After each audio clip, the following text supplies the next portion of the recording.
Welcome to the Next Level Occupational Therapy YouTube channel.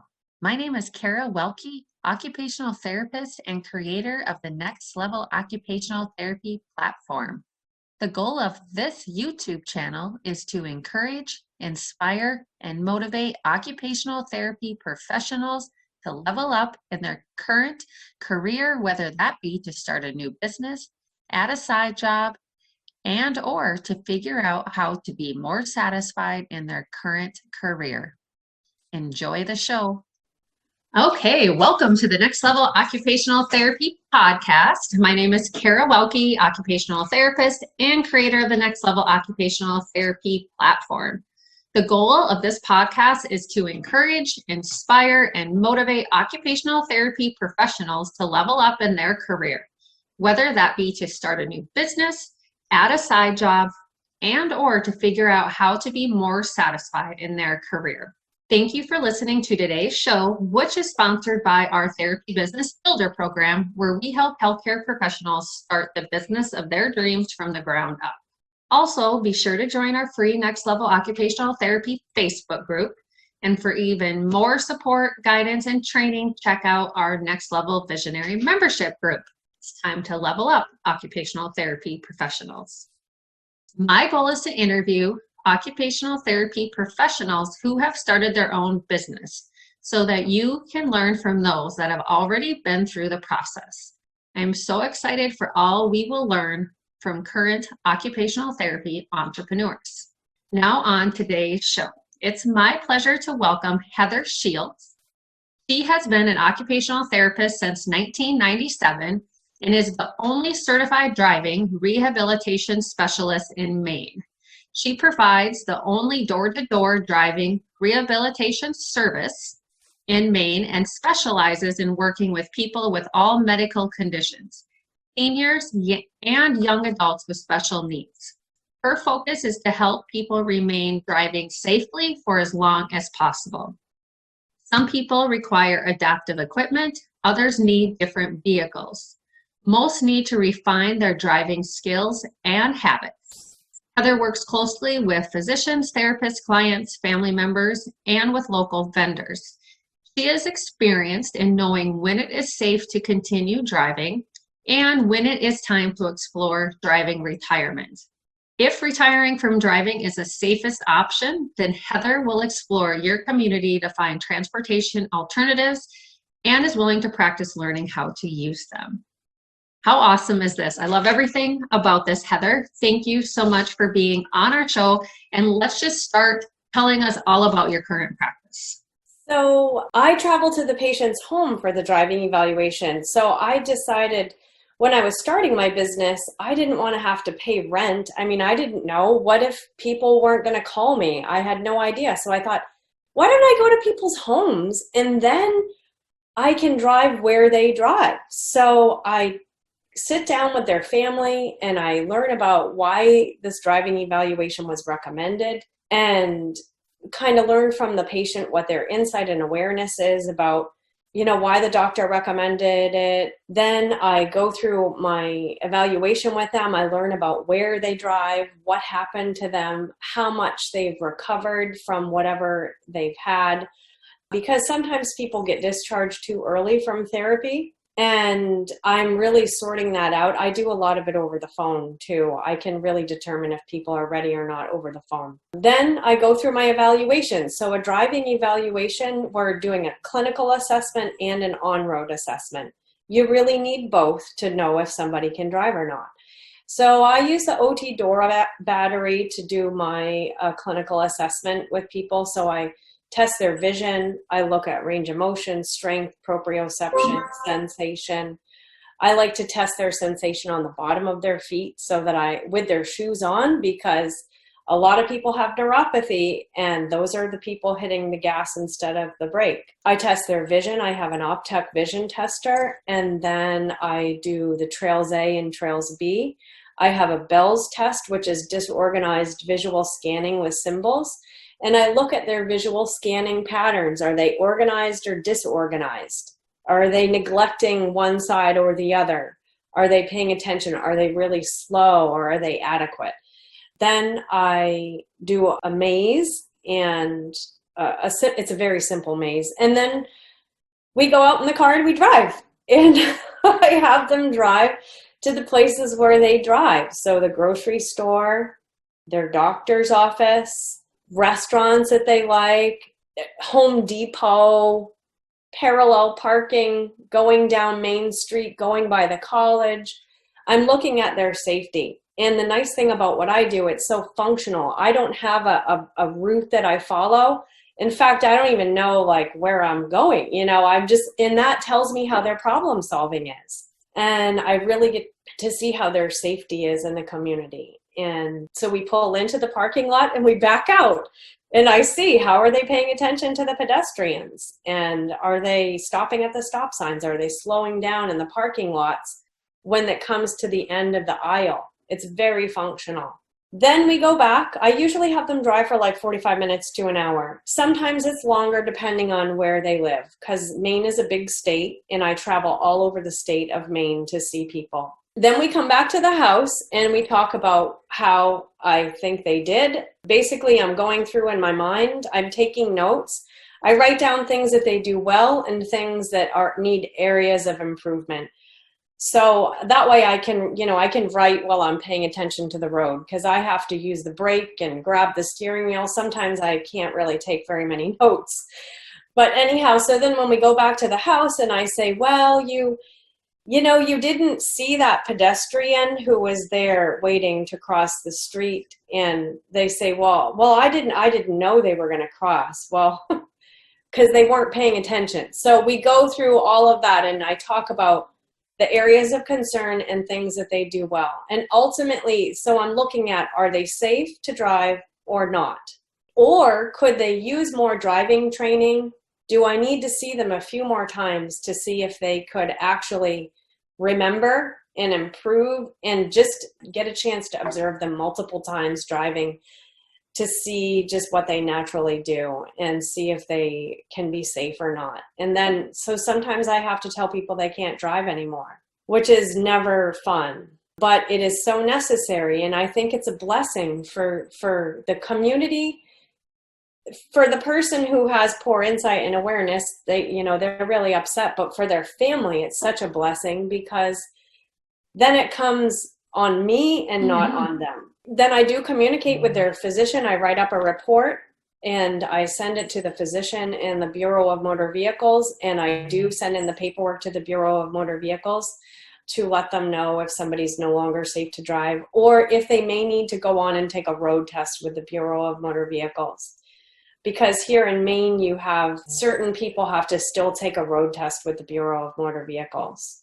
Okay. Well, I have lots of questions. So Yeah. Let's start with, how does the vehicle work? I mean, do you have a specialized vehicle, and like how much did that cost to do your own business like this, or how does that work? So I have a Lexus SUV, and it's probably the fanciest driving instructor car I think of any of us in the country, but it's just so happened that way that I ended up getting a Lexus SUV, and I have an instructor's brake in my car.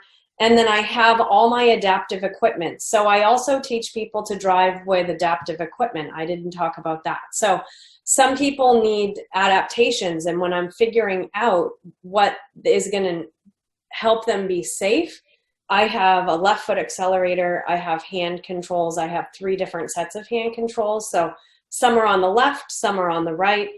One goes this way and the other one goes this way. So it's like, which one does the person feel more comfortable with, and what is it more natural? And then I also have a left foot accelerator too, for some people who they've got to have normal cognitive functioning, normal proprioception and functioning of the left foot, but for whatever reason, they can't use their right foot.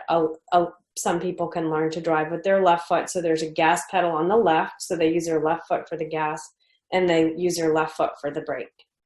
Was that expensive to get everything? And how that's so tough to start a new business with a big expense like that. How does that work? Yeah. Well, when I started my business, I probably spent like $25,000. to Okay. start to get all the training that I needed. So I went and met with Jenny Nordine, who is a CDRS out in Arizona. I went and trained with her. And I went to the ADED conference too and learned about that. The adaptive equipment was donated by SureGrips, and all of the companies that most all of the companies who make the adaptive equipment will donate it if you're going to be a driving rehab specialist. Oh, awesome. Okay. But the instructor's break was like $700. And then you have to get all the adaptations put on your vehicle because you're taking the hand controls in and out. They've got to attach to things, and all of that stuff cost, that was like probably another, I don't know, $1,000 or something like that. And the Optec vision tester was like $4,000. And then you do have to have special insurance. My insurance is like $1,800 a year. So that is not cheap. So there's a lot of expenses involved, but it's really nice to be able to work on your own. Right. Well, obviously I would like to do it all. I'm one of those people that has the shiny object syndrome where I would like to do everything and I have to say no, but I just think doing this would be awesome. So interesting. Yeah. But yeah, and I know the expense to get you up and going is expensive, but how do you do billing wise? Is it a combination of Medicare? Pay. It's all private pay? Okay. So it's all private pay because insurance doesn't pay for it, but vocational rehab services does pay for evaluations and driving trainings. Workman's comp also pays for it. Through the VA, people have to go to a VA, like in Maine, people all have to go to the VA in Brockton, Massachusetts, but the evaluation and the equipment and everything is covered through the VA. Okay. How about if you feel they need treatment? Is that covered through insurance? No, that's all private pay. So it is. Okay. What I do for the initial evaluation, my evaluation is $450, plus I charge a travel fee of 54 cents a mile round trip from my house to their house. Okay. I don't charge for the mileage when I'm with them. And then driving training, I charge $80 an hour plus the travel fee. So okay. I'm not charging them a fee for my time driving to and from their house. Right. So that I'm basically, that's hard because it might take me 2 hours to drive one way to somebody. Right. Right. So that's half the day gone in travel. But I do like traveling to the person's home to see them. And if I'm not driving the 2 hours, then I'm not making $500. Right, exactly. Do people have any problems with paying cash for private pay for this? Do you run into that? Well, it is a stretch for some people, and there are loans available. And on my website, I do have information about that. So there's different loans available for people. Okay. But most people are motivated because they want to drive. And so I always tell people, when you talk to your patients about a driving evaluation, don't say to them, it costs $450. No, you have to say the value. Exactly. It's so valuable. It's your freedom and your independence that you're getting, and you're going to be safe. Right. Do you work with other occupational therapists and other facilities where they might do some initial training and then they refer people to you for the driving component? Not really, but what I do, I work a lot with OTs over the phone because the patient will call me and I know they're not ready. So then I call the OT and say, hey, what are you working on? Where are they? Okay. And they'll tell me, okay, now this would be somebody who has like a stroke or something, more cognitive impairments or maybe attention and processing issues. And so not all OTs have that training. So they don't really, it's like you only know what you can do, what you know. Right. So I talk to them over the phone and say, all right, so how are they doing in this area and that area? Have you taken them out to the car? Have you tried getting in and out of the car? How far are they walking? How's their endurance? Because people say, I'll be fine. I just need to drive there. They don't realize what it takes to drive. But as healthcare professionals, we can understand a little bit more about, well, we kind of have an idea and think, I don't think they should be driving, but not everybody totally understands what does it take to be able to drive. Right, exactly. Yeah, a lot. And so I do teach people about that. And I'm actually started working in a Facebook group where I'm educating and doing Facebook Live so people can learn more from me. So like when I have conversations on the phone with people, I can do a little video and say, okay, have you thought about this? And give them resources. So that's really helpful. That's awesome. Yeah, that's great. So I know, I mean, I haven't, back in the day, we were told that in the facility or in the healthcare system where I would work at, we were told we could bill for everything up until the actual driving component because it could be billed under an ADL component. Yes. Yep. So, could people bill insurance? Well, there's a lot of clinics that are actually doing the pre-driving assessment in their clinic. And yes, that is billable. And Okay. if you look at AOTA and ADED, they give a little bit more guidance on that. Now, the thing is that a lot of OTs don't actually know, like they just haven't had the training. So they might be doing some screens, but they haven't done all the work because Right. they don't actually know what it takes to get them prepared. So Right. there still is sometimes there's still a lot that they can be working on in their therapy session with them. Right. But yes, well, we do want OTs to be doing screenings with people because all generalist OTs have an ethical responsibility to talk about driving with their patients. Right. Yeah. And AOTA has some really wonderful information on that and gives you a guide to follow. I also have some great information on that. But OTs need what screening tools can you use? What does that mean? But then what do you do about it afterwards? That's the part that I think is really important for OTs, is to really develop the cognitive skills, the cognitive processing strategies, visual scanning, all the visual retraining that needs to happen, all that. The driving is the highest level task that anybody is going to do. Right. Yeah. And they don't realize it because we take it for granted. Right.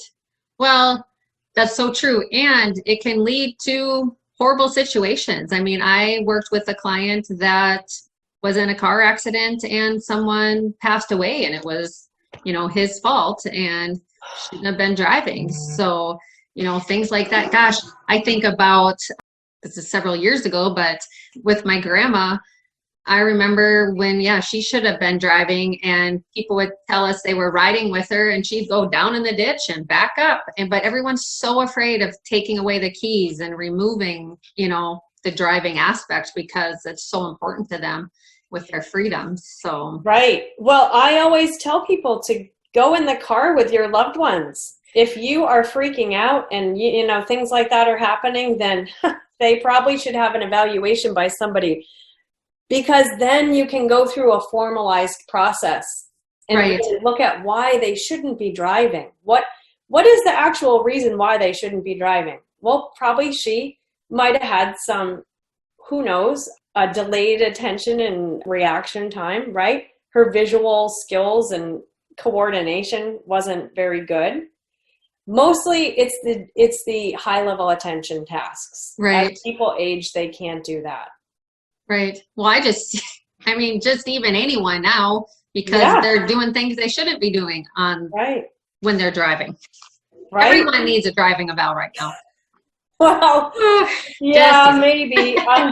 Well, that's the nice thing about being in this COVID crisis. We're not doing a lot of driving. Oh, man. Goodness. So, okay. And I know we focus a lot on older adults. So I think the adults or the younger people with disabilities, can you talk a little bit more about that? Because I think that's a huge need that I don't see often getting addressed. Yes.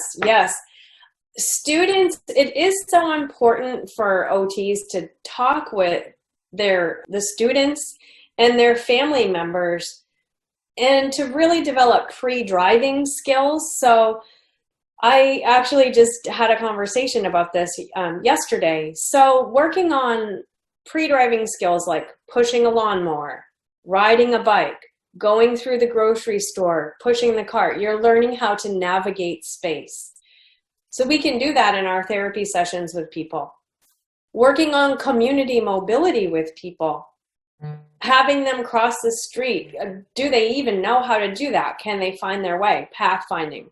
All of those community mobility skills are leading up to determine if a student is ready for driver's ed or not. And so Miriam Monahan is an OT and a certified driving rehab specialist, and she has a website called the Driver Rehab Institute. She has wonderful resources, and there's a great course in AOTA for OTs working with students with special needs in driving. So I used to teach occupational therapy assistant students, and this was several years ago, but we did, or they did a capstone project every year, and their focus was, they had to pick an emerging area or something they were really interested in. And one of them actually picked teenagers with disabilities and the driving aspect. And this was quite a while ago, but I just think that's such a huge area. Do you have more adults, older adults, or? Yeah. I have way more adults. And when I see the students with special needs, I'm just really doing my evaluation to determine their potential to drive or to take driver's ed. Do I think they're ready to take driver's ed? Okay. So you haven't really worked with them like in a therapy capacity to continue on with? No, I don't do traditional driver's ed. So I don't teach those kids how to drive, and it's not my background. So I do the best that I can with them and pointing them in the right direction, but then I have them work with the local driver's ed instructor. Okay, cool. That's awesome. So how long have you been doing this again? 7 years now. Okay, it's 7 years. And when did you first think about wanting to own your own business? Well, was it a long time before that, or did you just kind of always, wherever I've worked, I've always been like, oh, why do they do things this way? It would be so much better. And so I started thinking about like, okay, I'd like to go and do my own thing. And I have a background in neuro, and I thought, well, I started doing this idea web of what do I love to do and what am I good at? What gifts do I have to share? And then I started looking at what the unmet needs in the community were. And driving was on my list. And I was like, I don't want to do that. That is like so scary. Why would I want to be in the car with people all day? But I had fractured my thumb and had to get it reconstructed. And so I was in a cast for 3 months. And that's when I went to the ADED, the National Driving Rehab Conference, and learned about driving rehab. I mean, I had been researching it because I thought, oh my God, now my thumb's broken. I can't be a neuro OT anymore because I've got to save my thumb. So it kind of forced me into this. And then when I went to ADED, there were so many great people, and there are a lot of OTs, and they said, hey, yeah, you can do this. And they sit in the front seat with people and do the evaluations. And I learned about all the adaptive equipment, and it was just unbelievable. And so I came back, and then I had to create a driving school, and then I got all the adaptive equipment. But I did work with SCORE. I worked with this small business associations to help me because, I mean, when you're first starting your business, it's so overwhelming. And I mean, I never did a budget or anything like that before. I still haven't. But I just like always have it, it's like always works out. I don't recommend that as a business strategy for people, but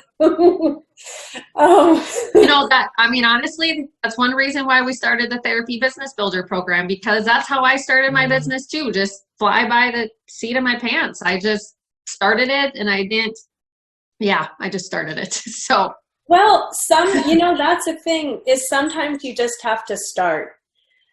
And And even though it's scary, do it anyway, because those are some of the best experiences in your whole entire life that you're ever going to have.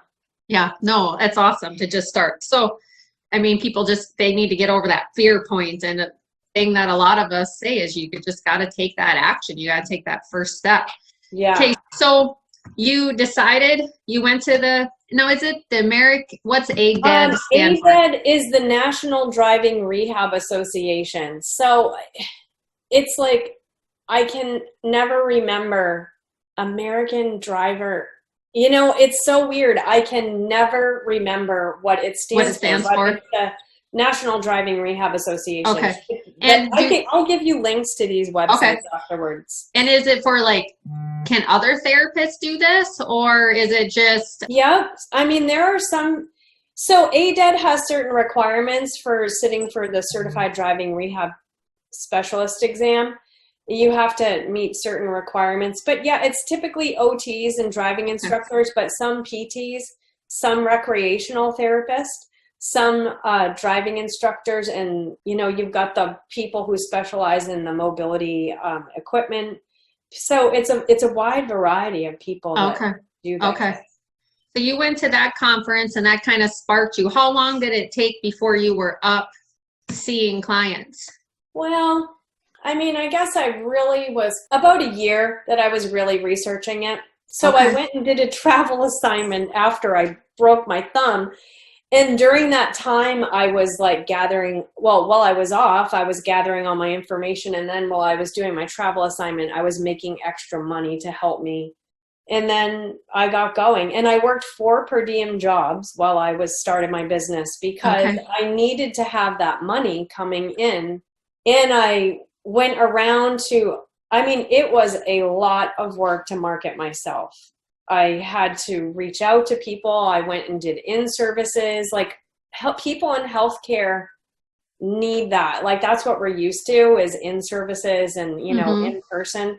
So I did a lot of that. A lot of doctors have never heard of this. And so I've done a lot of education. I would go to a lot of rehab facilities and try to get in front of OTs, PTs, and do an in-service during their lunch break and teach them about what I do and how important it is. And then slowly it evolved. Right.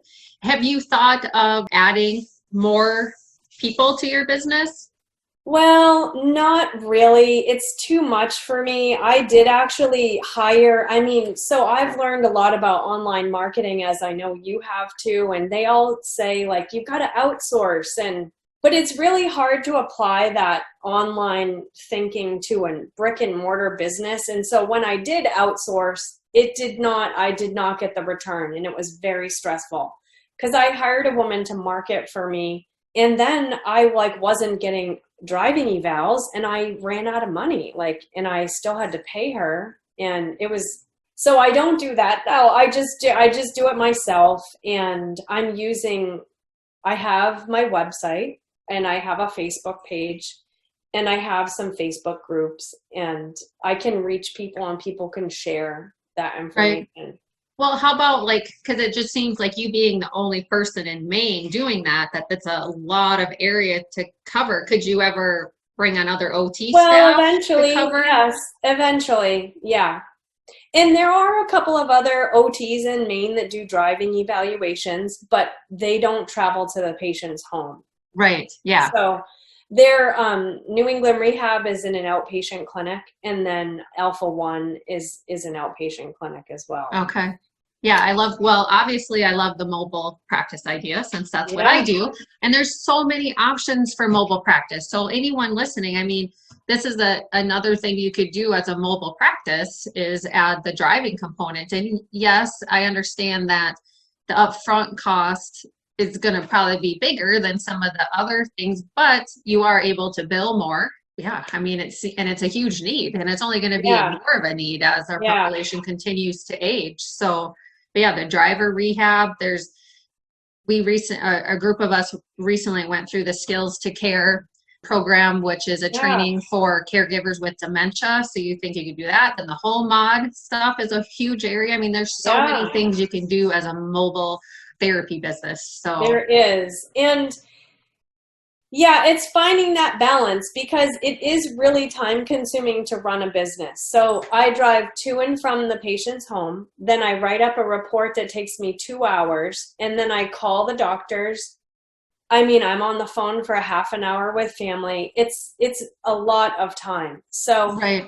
driving is like you have to really, have to think about that, and I think find a way to incorporate it into what you're doing. Right. Do you think it would be better for people to start right away with this with their business, or would it be something like a person has a mobile practice that they work with older adults and then they want to go get specialized training and add this component on down the road?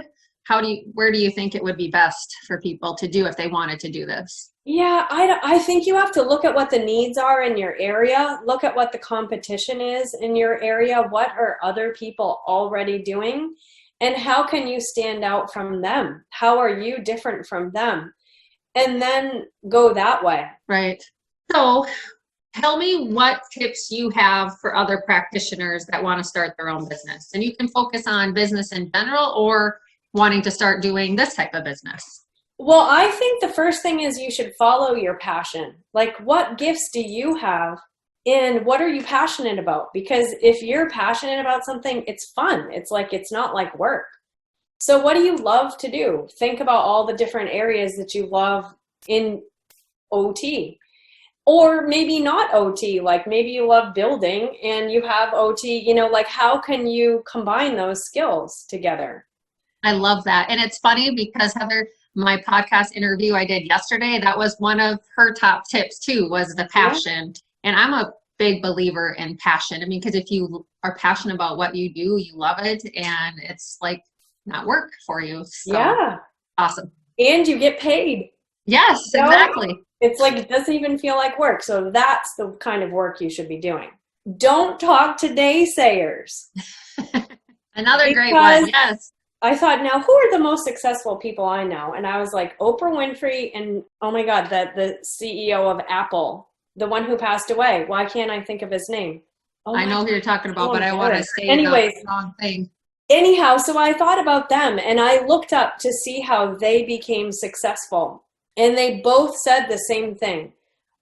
Follow your passion. And also, if you know in your heart what it is, you've got your vision, do not let other people try to convince you, because it's not their vision, it's your vision. So you first have to have a vision, right, of what it is that you want to do. And sometimes you might just be exploring, like, I don't know, I don't even like my job, but you start to evolve over time and you start to get more clear when you think about what you love doing. And don't even think about money, because that's what messes people up. Just think about what you love to do. And then you can work that in.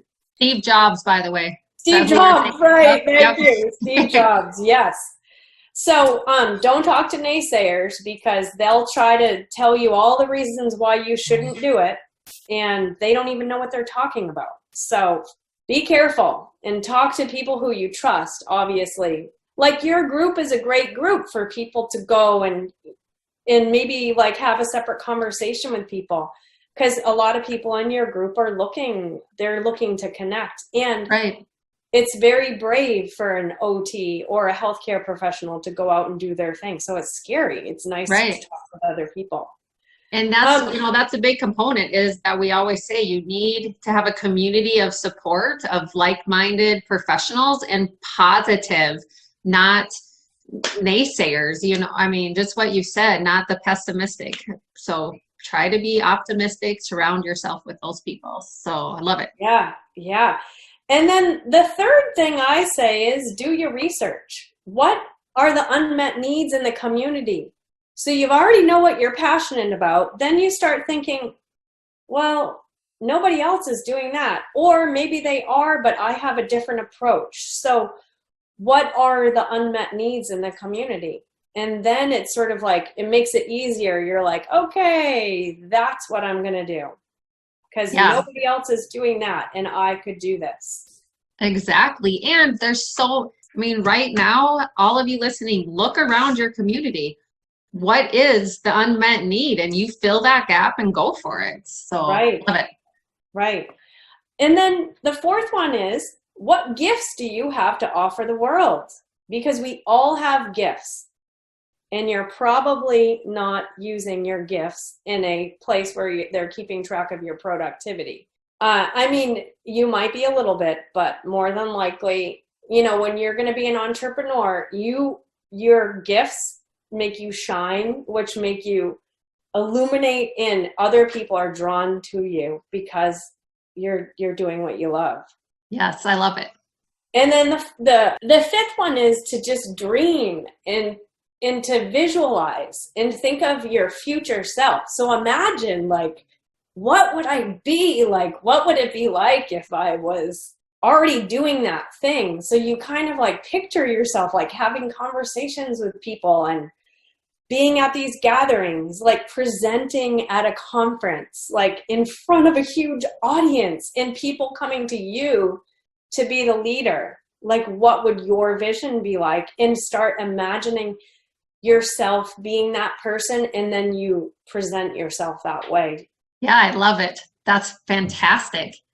Do you have a dream or a vision for yourself beyond what you're currently doing now? Do you want to expand more or add more to Yes, what you're doing? yes. Well, so when in the wintertime in Maine, it's slow because I can't take people out when it's dry, when it's snowing. So I have developed an online course, and I developed a course to teach generalist occupational therapists, and I'm going to open it up to healthcare professionals, like how you prepare your patient to return to driving.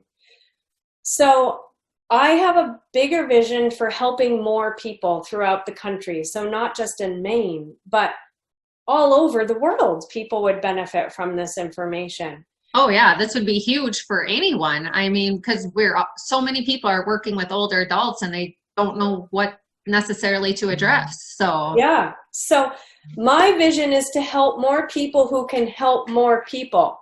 And then we're addressing driving more with our patients. It's easy for us to talk about it. We know exactly what to say and how to say it, and we know the steps to follow to get our patients ready to get back to driving, because it's their number one goal.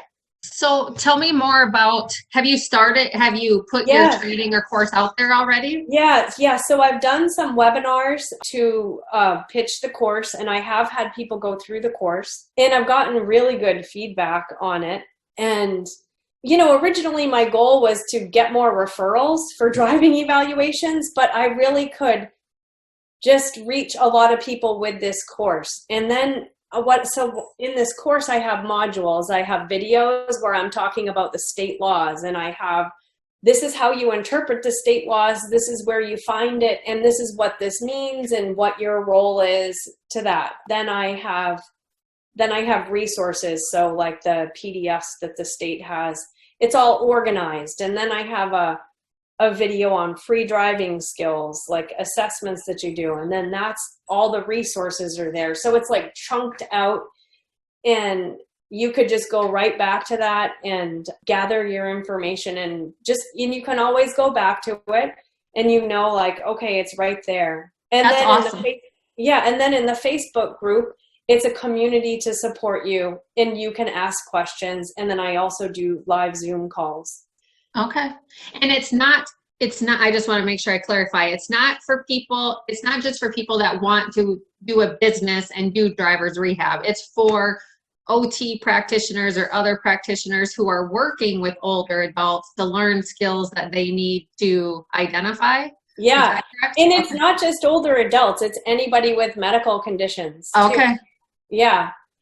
So it gives you nice information. And then I am going to be developing treatment ideas, and because that's really what people want, is like, what do I do on my therapy session? Great. So I'm going to be working on building that. Perfect. So I think it will be an awesome resource, and I would just love to reach a lot of people that way. Great. It would just be so helpful. And then driving will be more mainstream. It's getting more so now, but I hope to make it easier. So it's just like just like taking a shower. Right. And side note for those that are listening, we hope to bring Heather in to do an actual training for those in our membership group and even in our Therapy Business Builder program to kind of give you a little taste of what her training's going to be. But we thought we'd start here with the podcast so you can learn more about her business and everything that she's done. So, and she's been very patient with me. It's taken a while to get everything Oh yeah, no, that's everything okay. going on. So I'm looking forward to that. But I want to touch on something else. So you doing this it's so good to be able to have more than one income stream coming in. You're not just relying on your business with your clientele and the drivers. Now you're able to serve other people, same general area, but then you have another stream coming in. Yes. When you have a business, I really think that's important. And I do have to say that, I mean, I'm a spiritual person, so I'm like trust that things are going to work out. But this takes a lot of trust right now because I haven't seen any patients in 2 months. Yep. So I have no income coming in, and having other ways that you can make money, I think is important. Yeah. And how did you learn about the course, creating the courses? Yeah. So my mentors are Danielle Laporte and Kate Northrup. And then I went through B School with Marie Forleo, and then James Wedmore is a big mentor to me, and a lot of people in Business by Design. So have you heard of James Wedmore before? I've heard of him, but not know much. In the B School, I know some people in our Next Level group have went through that. So yeah. So, James Wedmore has an awesome podcast called Mind Your Business Podcast. A lot of people might like that. It's really good. It gets you thinking about what it is pretty spiritual, but it's also it's all entrepreneurial. Right. But I think it would help a lot of people. Okay, that's awesome. Good tip. Another good tip. So as well.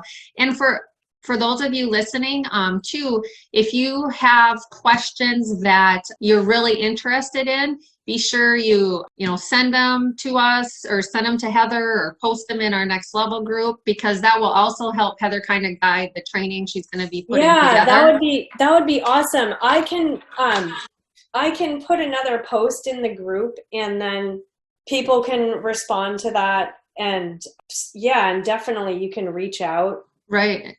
And you have, and then obviously we'll share your website and all of your information and links to the courses you have as well would be helpful to share with everyone. Do you have a question here? Let's see if I can find it. Do the local driving schools you use pre-screen clients? Well, the thing about driving schools is they're driving instructors. They're not therapists. So they have a very different background. Their background, they want to help people pass driver's ed. They are not in healthcare. So they're not, what happens is kids that have some sort of a special need, the parents don't want to say anything to the driving instructors. So this happens all the time. The driving instructor says, yeah, I know there's something wrong with this kid. He's like way behind, and I'm not even sure if they're going to pass, but the parents never said anything. So they're kind of in this dilemma. So that's why I want to educate a lot of healthcare professionals, because if you teach them, they're usually working with those students, and then they can channel them to, say, me. Right. They should be coming to me before they go to driver's ed, because many times they're not ready for it. Right. Yeah, that's good. Awesome. Okay, so I'm trying to think what other questions, because I know I've had a lot. It's just a lot of great information. One more thing, I guess. Do you have your courses for the OT? Do you ever plan on helping anyone establish their business for doing what you do, if they want to go that far? So Susie Tuchinski, she is helping people do that. So she has, and she's in the Next Level group too. I know that. And so she's a really good resource, because she is teaching OTs to get into driving rehab. Okay, so she would be a good component for that aspect. Resource for that. Yeah. I think I'm a good, I mean, I'd be happy to help people with that. And I think in the future, maybe I would, but it's too many, like, it's too many things. I have to, for now, limit what I'm doing. And that's very important. You have to focus. That's so important for us as entrepreneurs, Yeah. not too many things going on. So, But I have to say, I do have a vision of training people and people coming here to Maine and observing with me, and then they can go and start their own thing. right. How awesome would that be? I'm in to come to Maine. Okay. I can't add any other things to my life or business, but I'll come to Maine and serve you. Yeah. It's such a beautiful place. You guys should all come.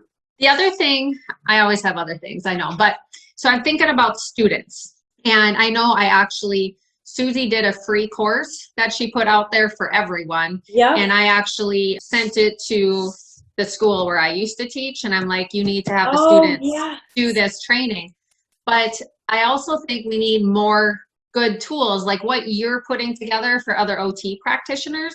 That would be great to market to schools for training as well. So I actually went to the University of New England and I work with them and go and speak to their classes, and it's really close to my house, so I get to go and interact with the OT students and share exactly what we're talking about today, and then giving them an introduction to driving rehab. But yes, it is important for students, and my course is excellent for students. In fact, I've had several go through it, and it's so amazing because they don't get all of that in school. Right. No, it's just another thing I always tell students. The tough thing about being an OTA student is that you have so much to learn because OT covers everything from birth to death to everything in between, everything. And it's so much to learn. So they get just little niblets of it. But something like what you're teaching would be great for them. And there is another, Joanne Keller, she's a hand therapist, and she actually created a course for the students in our OTA program for splinting. And so they went through the course material first, and then she was going to do a virtual lab with them, but of course, everything kind of got shut down, but she still kind of modified it. But I just see us doing more of that, getting all of these experts into the schools that are really doing these things instead of us professors talking about everything. Right. So there's just so many components. So thinking about how you could do something like that. That is the amazing thing about technology, and another blessing during this COVID crisis is that we are more comfortable with technology now.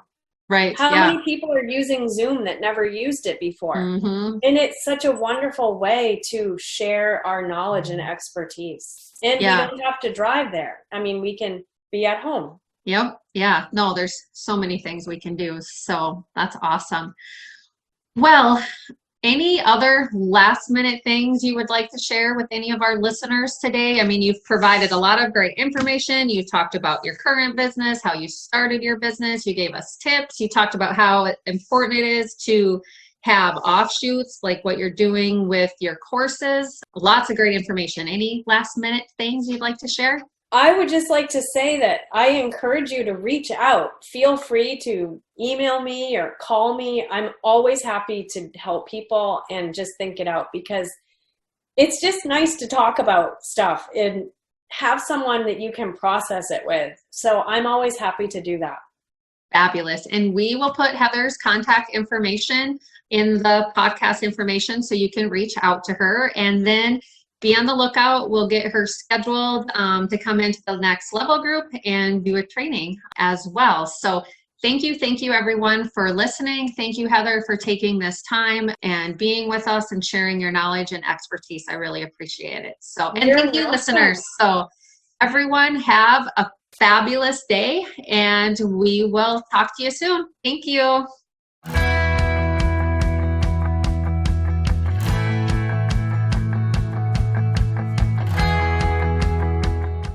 Thank you for watching today's show, which is sponsored by our Therapy Business Builder program, where we help healthcare professionals start the business of their dreams from the ground up. Also, be sure to join our free Next Level Occupational Therapy Facebook group. And for even more support, guidance, and training, check out our Next Level Visionary membership group. Time to level up, occupational therapy professionals.